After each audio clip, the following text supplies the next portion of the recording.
जय हिंद दोस्तों। आज हम लोग पढ़ने वाले हैं प्रत्यक्ष कर और अप्रत्यक्ष कर के बीच अंतर। ठीक है, तो प्रत्यक्ष कर और अप्रत्यक्ष कर के बीच अंतर के बारे में पढ़ने वाले हैं। ठीक है, तो हम लोग प्रत्यक्ष कर और अप्रत्यक्ष कर किसे कहते हैं? देखिए, प्रत्यक्ष कर का मतलब होता है ये डायरेक्ट कर। क्या होता है?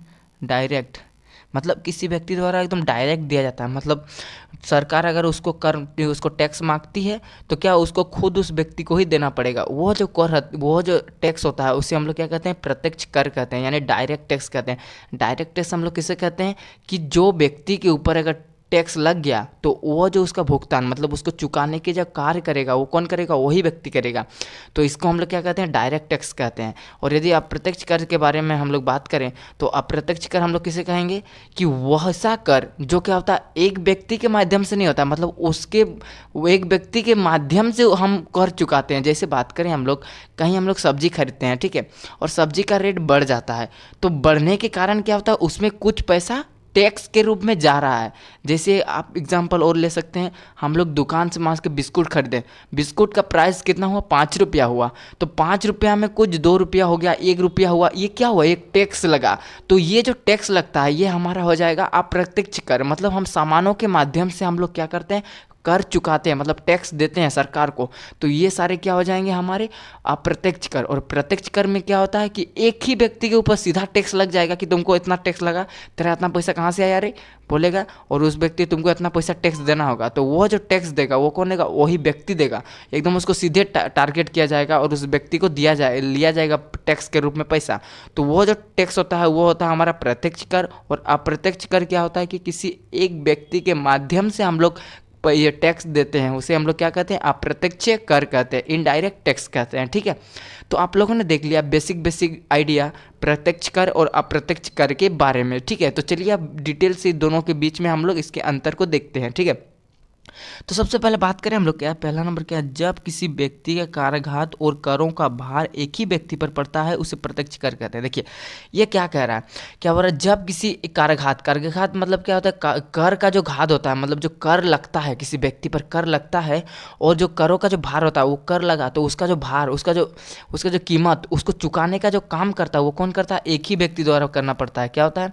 एक ही व्यक्ति द्वारा होता है। देखिए अब लिखा हुआ है, देखिए जो काराघात हो गया और करों का जो भार हो गया दोस्तों, करों का भार क्या होता है? एक ही व्यक्ति। क्या होता है? एक ही व्यक्ति, माने एक ही व्यक्ति का वही चुकाएगा। अगर उसके ऊपर टैक्स लगा है तो वही चुकाएगा, दूसरा कोई चुकाने नहीं आएगा। उसे हम लोग क्या कहते हैं? प्रत्यक्ष कर कहते हैं। क्या कहते हैं? प्रत्यक्ष कर कहते हैं। ठीक है, दूसरा नंबर की बात करें हम लोग, देखिए प्रत्यक्ष कर क्या होता है? जिस व्यक्ति पर लगाए जाते हैं उसका भुगतान वही व्यक्ति द्वारा किया जाता है।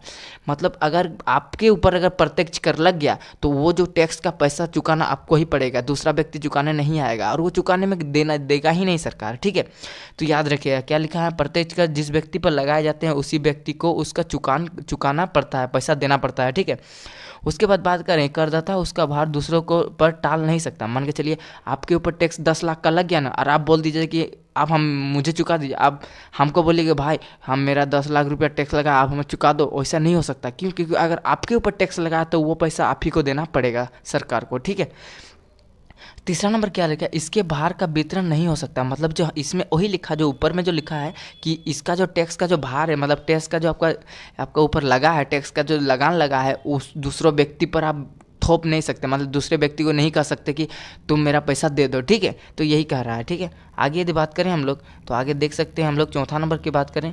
तीसरा नंबर तो हो गया, तीसरा नंबर हो गया, चौथा देख ये कर क्या होता है? आय और संपत्ति पर लगाए जाते हैं। ये जो कर होता है, मतलब ये जो टैक्स होता है, ये आय माने इनकम और संपत्ति। मान के चलिए आपका वेतन 60,000 है और आपको 2 महीना के बाद देख रहे हैं आप बहुत बड़ा बिल्डिंग एकदम बंगला बना दिए, तो सीधा आ जाएगी आपके ऊपर इनकम टैक्स का ऑफिसर आ जाएंगे। चलो बाबू बोलेंगे पैसा कहाँ से आया, हिसाब दो। तो तेरा इनकम है 60,000 और तूने बना दिया इतना बड़ा बंगला, कहाँ से पैसा लाया? पूरा एकदम पूरा छानबीन करेगी, पूरा दिन का खर्चा, राशन पानी लेकर के इतना दिन में इतना खर्चा होता है और इतना करके इतना पैसा बचता है, इतना का पैसा खर्चा होता है, तब पर भी तुम इतना बड़ा घर कैसे बना दिया रे? पूछेगी। अगर वो उसका सही प्रूफ नहीं दे पाया तो सीधा उसके ऊपर क्या लगा देगी, डायरेक्ट टैक्स लगा देगी। क्या लगा देगी, डायरेक्ट टैक्स। समझ रहे हैं कि अगर आप कभी भी आपको कहीं नौकरी लग जाता है तो आप 2 नंबरी काम मत कीजिएगा, नहीं तो फिर आपके लिए बहुत दिक्कत हो सकता है, ठीक है। तो ये होता है डायरेक्ट कर। क्या होता है, आय और संपत्ति पर लगते हैं ये कर। उसके बाद 5 नंबर देखिए, इन करों का भारी पर्चे उच्च वर्ग के लोगों पर ही लगता है, मतलब हाई क्लास के लोगों पर ही कर जो लगता है। क्योंकि देखिए भाई, उन लोग के पास ही ज़्यादा पैसा होता है, साथ ही साथ उन लोग के पास बहुत बड़ा बड़ा घर भी होता है, बंगला होता है, गाड़ी होता है। तो ये क्या होता है, उन लोग के पास ज़्यादा पैसा होता है, जिस कारण क्या होता है, अगर उन लोग कहीं हो सकता है कहीं 2 नंबरी काम करे, कहीं गलत कार्य करे, तो इसके लिए क्या होता है, इनकम टैक्स उन लोग पर नज़र रखी रहती है। तो ये जो ज़्यादातर डायरेक्ट कर लगता है, डायरेक्ट टैक्स लगता है, ये कहाँ लगता है, अमीर वर्ग के लोगों को, भाई रिच क्लास के लोगों पर ही लगता है, ठीक है। देखिए 6 नंबर क्या कहता है, इनकी प्रगतिशील प्रकृति आय धन वितरण की समानता लाती है। देखिए ये डायरेक्ट टैक्स लेना भी जरूरी है। अगर किसी व्यक्ति को आप डायरेक्ट टैक्स नहीं लेंगे तो वो क्या, वो आज़ाद हो जाएगा। वो सोचेगा कि ये कौन पैसा ले रहा है यार, चलो जो काम करना है, जो जो काम मन में आ रहा है वो करेगा, और इतना ज़्यादा पैसा कमा लेगा किसी भी गलत तरीके से, इतना ज़्यादा पैसा कमा लेगा कि आप उसके सामने आप उसको सकिएगा ही नहीं। तो ये जो इसके बीच में जो लगान लगाने के लिए, इसको रोकने के लिए हम लोग क्या करते हैं, सरकार क्या करती है, टैक्स लगाती है, डायरेक्ट टैक्स, सीधा टैक्स थोप देगी। क्यों थोपती है, क्योंकि अगर वो व्यक्ति अगर गलत काम कर रहा है, गलत तरीके से पैसा कमा रहा है, तो उसके ऊपर टैक्स लगेगा ही लगेगा, ठीक है। तो ये सारे होते हैं। आगे बात करें हम लोग, प्रत्यक्ष कर मुख्य रूप से क्या होता है समस्या, प्रत्यक्ष कर का मुख्य समस्या क्या होता है जानते हैं, जो प्रत्यक्ष कर है इसका मुख्य समस्या होती है चोरी करना, यानी टैक्स की चोरी करते हैं लोग, बहुत सारे चोरी का धन करते हैं, बहुत सारे सामानों का, बड़े बड़े अफसर जो होते हैं वो लोग भी बहुत घोटाला करते हैं। तो ये सारे को रोकने के लिए जो कार्य होता है, यही कार्य मेन हो, टैक्स के माध्यम से हम लोग किसी व्यक्ति को रोक सकते हैं, उसके ऊपर नियंत्रण ला सकते हैं, ठीक है। तो टैक्स बहुत अच्छा रोल प्ले करता है। आगे यदि बात करें हम लोग, देखिए 8वां नंबर क्या कहता है, प्रत्यक्ष करों का संबंध में करदाता को यह पता रहता है कि अपनी आय का कितना भाग कर रूप देना चाहिए। देखिए अगर आप पैसा ज़्यादा कमा रहे हो, आपको सरकार कुछ नहीं करेगी। क्यों, क्योंकि उसके बीच में आपको कुछ लिमिट दे दी है कि हमको इतना पैसा टैक्स के रूप में देना होगा। सरकार उसके बीच में उन लोगों को लिमिट निर्धारित कर दी है कि अगर मान के चलिए आप 1 लाख रुपये कमा रहे, तो 1 लाख रुपये में आप मुझे 10,000 20,000 30,000 जितना हो मुझे टैक्स के रूप में देते रहिए। इन लोगों को पता रहता है, जो व्यक्ति जिस व्यक्ति के ऊपर इनडायरेक्ट टैक्स लगता है उसके उन लोगों को पता रहता है, लेकिन क्या करते हैं वो लोग हद से ज़्यादा कमा लेते हैं, या फिर हद से ज़्यादा पैसा कमा लेते हैं किसी गलत तरीके, किसी गलत काम करके, तो उन लोग के बीच ये टैक्स लगता है। तो इसमें कह रहा है कि प्रत्यक्ष करों के जो लोग प्रत्यक्ष कर के शिकारदार होते हैं, मतलब जो लोग प्रत्यक्ष कर देते हैं, उन लोगों को पता रहता है कि हमें कितना पैसा देना चाहिए, कितना पैसा टैक्स के रूप में हमें देना चाहिए, ये सारे पता रहता है, ठीक है।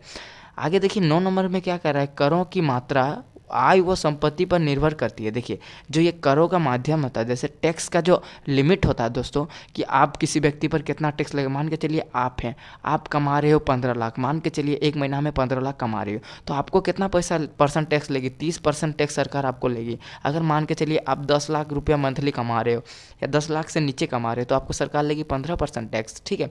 और आप अगर कमा रहे हो 5 लाख मंथली कमा रहे हो, तो आपको सरकार लेगी 10% 5% टैक्स लेगी। तो ये जो निर्धारित क्या हुआ रहता है कि कितनी संपत्ति के आधार पर, कि आपका पास कितना संपत्ति है, उस आधार पर हम टैक्स लेंगे आपको, ठीक है। ये सरकार निर्धारित की हुई रहती है। वही यहाँ लिखा हुआ है कि करों की जो मात्रा होती है वो आय और संपत्ति पर भी निर्भर करती है। देखिए हमारा लास्ट क्या है, प्रत्यक्ष कर का जो लास्ट, देखिए प्रत्यक्ष कर क्या होता है, परोक्ष करों का पूरक होता है। मतलब प्रत्यक्ष जो कर होता है दोस्तों, ये एक आपके संपत्ति और कर के बीच का जो संपूरक होता है। मतलब अगर आपकी संपत्ति ज़्यादा हो गई तो आपको क्या हो, टैक्स ज़्यादा देना पड़ेगा। अगर आपकी संपत्ति कम है तो टैक्स आपको कम लगेगा। ये सारे दोनों पर आपको निर्धारित किया हुआ रहता है, ठीक है। तो आई होप दोस्तों कि आपको जो प्रत्यक्ष कर यानी डायरेक्ट टैक्स है आपको अच्छी तरह से क्लियर हो गया। अब हम बात करेंगे अप्रत्यक्ष कर के बारे में, तो चलिए देखते हैं। अप्रत्यक्ष कर के बारे में यदि बात करें हम लोग, तो देख सकते हैं सबसे पहले क्या लिखा है, अप्रत्यक्ष कर वे होते हैं जिनका घराकत एक व्यक्ति तथा कर का जो दूसरे व्यक्ति पर पड़ता है। क्या हो गया भाई, देखिए क्या, शुरू से पढ़ लेते हैं हम लोग। अप्रत्यक्ष कर हम लोग किसे कहते हैं, अप्रत्यक्ष कर वे होते हैं जिनका घराकत एक व्यक्ति तथा उसका जो भार होता है दूसरे व्यक्ति पर भी पड़ता है। अर्थात जिस व्यक्ति पर लगाया जाता है वो कर के भार को दूसरे व्यक्ति में टाल सकता है। देख सकते हैं इसका अर्थ क्या हुआ, एक व्यक्ति अगर मान के, इसमें हमने देखा कि अगर किसी व्यक्ति पर टैक्स लगता है तो वही व्यक्ति उस टैक्स को चुकाएगा डायरेक्ट टैक्स में, ठीक है। और इनडायरेक्ट टैक्स में क्या है कि अगर आपके ऊपर इनडायरेक्ट टैक्स लग रहा है तो आप किसी व्यक्ति के दूसरे व्यक्ति के ऊपर भी दे सकते हो। जैसे कि हम लोग दुकानदार के सामने क्या करते हैं, सामान खरीदते हैं, ठीक है। और उस सामान, जैसे उन्होंने हमें एक सामान लिया, मान के चलिए हम लोग साबुन, ठीक है, साबुन खरीदें और साबुन का उन्होंने प्राइस बता दिया हमें 10 रुपया। कितना बता दिया, 10 रुपया। अब उन्होंने 10 रुपया तो बताया, लेकिन 10 रुपया में क्या टैक्स जोड़ा है, जितना भी सरकार को देना है टैक्स उसको जोड़ जाड़ के बताया हमें कि 10 रुपया। और हमने क्या किया, उसको 10 रुपया के माध्यम से हम लोग नहीं लिए, हम बोलेंगे नहीं हम 10 रुपये में नहीं, हम 6 रुपया में लेते हैं, मान के चलिए 6 रुपया में। तो क्या हुआ, उस व्यक्ति को, दुकानदार को क्या 4% क्या हो गया, घटा हो गया। तो उसमें उन्होंने क्या कहता, जो दुकानदार था उन्होंने क्या जोड़ा था, इसमें टैक्स भी जोड़ा था ना। और आप उसमें 6 रुपया ले रहे हो तो कितना घटा कर दिया, आप घटा दिए 4 रुपया, आप उसको कम दे रहे हो। तो क्या होगा, वो कर आपको कि वो व्यक्ति को देना होगा, दुकानदार को वो कर देना होगा ना 4 रुपया। तो वही यहाँ पर कह रहा है कि अगर आपको कर देने का मन नहीं है, इनडायरेक्ट टैक्स में अगर आपको देने की ज़रूरत नहीं है तो क्या आप दूसरे व्यक्ति पर भी लगा सकते हो, ये वही कह रहा है, ठीक है। उसके बाद आगे यदि बात करें, हम लोग देख सकते हैं इसका जो भुगतान होता है एक व्यक्ति द्वारा और दूसरे व्यक्ति द्वारा वहन किया जाता है। मतलब अगर आप पैसा नहीं देते हो तो आप दूसरे व्यक्ति पर भी दे सकते हो, दूसरे व्यक्ति आपके बदले दे सकता है। मतलब इनडायरेक्ट जो टैक्स है वो एक साइड नहीं लगता, वो अलग अलग साइड में लगता है। जैसे हम लोग दुकानदार में जाएंगे तो दुकानदार को क्या खरीदेंगे, सब्जी खरीदेंगे, मान के चलिए हम लोग कपड़ा खरीदें, ठीक है। तो कपड़ा में क्या होता है, वो व्यक्ति खरीद कर लाता है और उसके बाद वो टैक्स जोड़ के, रोड टैक्स जितना भी उसका मुनाफा जोड़ के वो लोग पैसा कमाता है। तो अगर हम लोग उसको फिर क्या करते हैं, उसको घटा के, नहीं भैया इतना में नहीं देंगे, हमको और कमाइए, आप कमाइए, पूरा एकदम थत्थड़बाजी करके अगर हम उसको घटा लेते हैं पैसा, तो क्या होगा, अंत में उस व्यक्ति को उस व्यक्ति को नुकसान तो होगा ना, दुकानदार को। तो क्या करेगा वो, उसके बदले वो अपना पॉकेट से ना देगा टैक्स, उसको तो टैक्स लगेगा कि आप जितना में बेचो हमको कोई ज़रूरत नहीं है, लेकिन हमको टैक्स चाहिए तो चाहिए।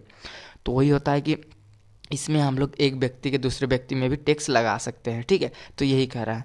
आगे यदि बात करें हम लोग, आगे देख सकते हैं, देखिए आगे क्या लिखा है। ये जो कर होता है दोस्तों, ये वस्तु एवं सेवाओं क्रय विक्रय पर लगाया जाता है। देखिए हमने आपको बताया कि जो हमारा इनडायरेक्ट टैक्स है वो क्या होता है, वस्तु पर लगता है। मान के चलिए कपड़ा हो गया, साबुन हो गया, तेल हो गया, ये सारे जितने भी सामान हैं, हम लोग दैनिक जीवन में जितने भी सामान का यूज़ करते हैं उसी सामान पर क्या लगते हैं, हमारे इनडायरेक्ट टैक्स लगते हैं। हर एक क्षेत्र में इनडायरेक्ट टैक्स लगता है, सामान हो गया इनडायरेक्ट टैक्स लगता है, लेकिन हमें पता नहीं रहता क्यों। आजकल महंगाई बढ़ रहा है, महंगाई बढ़ने का कारण भी टैक्स के रूप में भी बढ़ता है, ठीक है। तो ये सारे कारण होते हैं। आगे यदि बात करें हम लोग, इन करों का अधिकांश रूप क्या होता है, मध्यम वर्ग, निर्धन वर्ग पर पड़ता है। देखिए जो इनडायरेक्ट टैक्स है उसमें क्या होता है, ये जो इनडायरेक्ट टैक्स अधिकार कहाँ कौन लोगों को लिया जाता है, कि जो गरीब लोग होते हैं, जो मध्यम वर्ग के लोग होते हैं, उन्हीं पर लिया जाता है। किसके रूप में, वो लोग सामान खरीदते हैं लेकिन उन्हें पता नहीं रहता कि हमें टैक्स लग रहा है, लेकिन कि कहीं ना कहीं किसी दूसरे व्यक्ति के माध्यम से तो टैक्स लग रहा है। हम लोग दुकानदार से खरीदें सामान तो दुकानदार को तो सरकार टैक्स ले रही है ना, बदले में सर दुकानदार क्या करे, उसको कुछ ज़्यादा महंगा में बेच रहा है, तो हमें भी टैक्स लग रहा है लेकिन हमें पता नहीं चल रहा है। तो ये जो पता नहीं चल रहा है यही हमारा होता है इनडायरेक्ट टैक्स, मतलब अप्रत्यक्ष कर होता है, ठीक है। समझ में आ गया। आगे बात करें हम लोग, देखिए आगे क्या लिखा है। इसकी जो प्रकृति आय और धन के वितरण के असमानुपातों को बढ़ाता है। देखिए मान के चलिए कोई एक गरीब वर्ग मिडिल क्लास का लोग है जो कितना महीना में 20,000 कमा रहा है, 20,000 में कमा रहा है और उसके ज़्यादा उसमें महंगाई के कारण उसको बचाने का पैसा नहीं बच पा रहा है। उसका 20,000 में 15,000 तो उसका महीना खर्चा में ही चला जाता है, तो उसके पास कितना बच रहा है, 5,000 बच रहा। तो 5,000 बचने के कारण क्या होगा, उसको पैसा की कमी होगा। तो वही यहाँ पर लिखा है, इसकी प्रकृति से प्राकृतिक आय जो होता है इनकम, और क्या होता है धन के असमानुपाती है। अगर महंगाई जितना बढ़ेगा आपके पास धन की कमी होगा, पैसा की कमी होगा। तो यही यहाँ पर कह रहा है, ठीक है। आगे यदि बात करें हम लोग, नेक्स्ट देख सकते हैं, परोक्ष करों का मुख्य समस्या क्या है, कर भार दूसरों पर टालने की। देखिए जो ये अप्रत्यक्ष कर है दोस्तों, इसका जो मुख्य समस्या है, क्या करते हैं ना, कोई व्यक्ति जो जिसके पास ज़्यादा पैसा है वो दूसरों व्यक्ति पर टाल देते हैं। देखिए जिसके पास ज़्यादा पैसा वो तो खरीद लेगा महंगाई में, जिसके पास कम पैसा वो क्या करेगा, वो व्यक्ति क्या करेगा, उसको मान के चलिए आटा खरीदना, अभी आटा का दाम हो गया 170 150 रुपया, ठीक है।